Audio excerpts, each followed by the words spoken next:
This video is going to introduce us to copyright, as well as talk about how copyright affects us as teachers in our classroom. To begin with, we're going to take a look at some of the basics of copyright. Copyright is there to protect people who created some kind of original work. It is intended to provide credit to those who are creating these things, but a lot of it also has to do with finances. If some kind of creative original work is making money, we want to make sure that gets back to the person who originally started it. Copyright does allow the creators to choose how people use their work. They can choose to just let people view it, they can allow people to be able to use their works, and they can also allow people to edit or modify their work and kind of make it their own. This is up to the creator how they choose to kind of display and let other people use their works. Now, when you use copyrighted works, you do need permission as well as giving them a citation. So with any kind of movie, music, image, text that you're using, you do need to contact that original creator and get permission to use these items. Now, I know what you're thinking. As a teacher, we have kind of certain rules to get around this permission piece, and you're right. It's called fair use. So because we're getting to use this for school, we get to kind of tweak these rules a little bit. We are able to use any of these creative works without permission. We just need to make sure we have a citation with it, and it's specifically for some kind of educational or teaching situation. Now, fair use does not give us the right to use anything all the time whenever we want to. There are specific rules that follow fair use. You can't use all of it, you get to use pieces of it. There are lots of specific rules based on whatever kind of material you're working with. So rather than kind of go through them one by one, I recommend you take a look at this chart. I have a link right on the screen. You can type that into your address bar and take a look at all these. They sort all of the different materials from print to pictures. They have video and audio in here, and they will kind of shorten up the rules, little bullet points to tell you how much of this you can use as a teacher. I recommend you take a look at this document. It will help you keep track of what you can use and how much you can use. Now, I mentioned earlier that copyright does allow the creators to kind of choose how people use their work. So if people don't care if you use it in your classroom or change it, they can give certain licenses to their materials. And there's two that I want to kind of talk about. The first one is Creative Commons. Creative Commons is getting very common or used a lot because of the internet. We know it's very easy to share and copy and paste, so some people are willing to allow their works to follow these Creative Commons licenses, and they don't mind if people use it for personal reasons. Sometimes you can even find people that will put their creative works under Creative Commons license that will allow people to use this to make money or even change their works. There are different kinds of Creative Commons licenses, so for every picture you do need to kind of check and make sure you take a look at what kind of Creative Commons permissions they're giving you. All right. Now, public domain is a little bit different. Public domain text and images, they don't have copyright anymore, and it's usually for one of two reasons.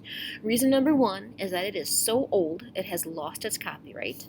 My example for this is the Mona Lisa. She is so old she's lost her copyright. That's why you should see her image displayed all over the place, whether it's posters, postcards, pencils, displayed everywhere, t-shirts. She's lost her copyright and anybody can use that image. Now, public domain can also be for people who are choosing not to kind of hold on to their rights to those images or text. Any image that is taken by the federal government or even NASA is automatically published into the public domain, and it's not owned by anybody. Anyone can use the image. Now, a couple easy ways to remember this. Items that are Creative Commons are free, but you do need to include a citation with it. Items that are in public domain are also free, and technically you don't need a citation for any of these images or texts. Now, professionally, it is kind of courteous to include that citation, but it is not mandatory. So as teachers, we use a lot of kind of visual displays. I'm going to show you very quickly how to find some copyright-friendly images that you can use. Most of us go right into Google Images to do our search, so if you type in any kind of topic, hit search, and go to images, there is something called Search Tools. When you click on Search Tools, you're going to see an option called Usage Rights. This is going to allow you to kind of filter through some of these different licenses for your classroom.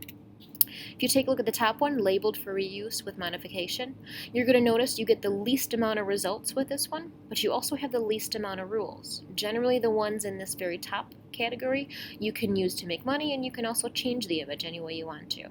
As you go down towards the bottom, you're going to get the most results because you have the least amount of rules, all right? There's still some kind of copyright on them. They're not free. There's a couple rules, but you can usually use them for personal or for teaching reasons as long as you don't change them in any way, all right? But you're going to find the most results there. Once you do have these images, or maybe you're borrowing some ideas from other texts, a couple easy citations are a good way to make sure you're kind of following copyright guidelines. Parenthetical citations are an easy way to sneak in citations there. If you've got an image, we recommend that you just include the URL very closely in tiny letters right next to the image so that you can see it. Now, on occasion, that URL link is going to be really big and long and ugly. If this happens, rather than include it right on the slide like I did here, you can link the URL right to the image. So if someone clicks on the picture, they'll be taken to the website where you originally found it. So if you've got something that's really long and kind of ugly looking, you're welcome just to attach it right to the image. In addition to kind of the short little works cited, you could also do the long form version at the very end of a presentation or at the end of some kind of text that you're writing. You're welcome to include them at the bottom of this too. So copyright has quite a few rules that go with it, and there's a couple modifications for teachers that we get to use. Some things to remember as you're using materials is to always double check where you're getting the material from. You want to look for those Creative Commons licenses or public domain. Make sure you're including a citation, even if it's not necessary. It's kind of best practice just to put it in there, not to mention you're modeling digital citizenship for your students. And at the very last, we want to make sure if you're looking for a little extra guidance on how to use copyright responsibly, there is that link again to that document with the chart. You're welcome to go through those and have it help you navigating your way through copyright.